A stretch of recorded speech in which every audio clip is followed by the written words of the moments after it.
So, Jill, one of the things we do when we talk to people is we explain to them how important it is to plan, not just for death, but for incapacity. That's why it's important to have a power of attorney and a healthcare surrogate.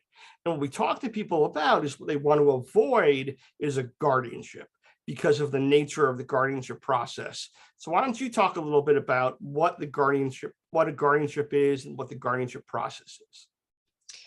Guardianship is a long and difficult process, but sometimes a necessity, where basically you're naming somebody to stand in the shoes of an individual who's incapacitated. Well, who names them?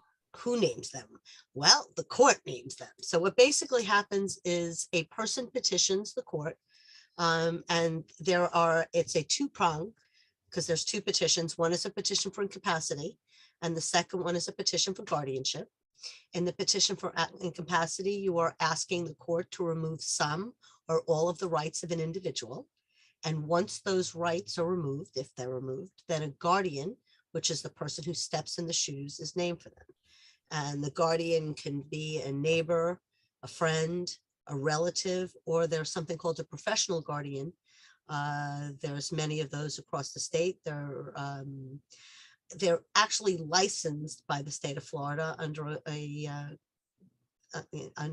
state of Florida, and they're able to take care of individuals just like a relative. And what are the responsibilities once a guardian's appointed, assuming a person's found incapacitated and guardian's appointed, what's their responsibilities?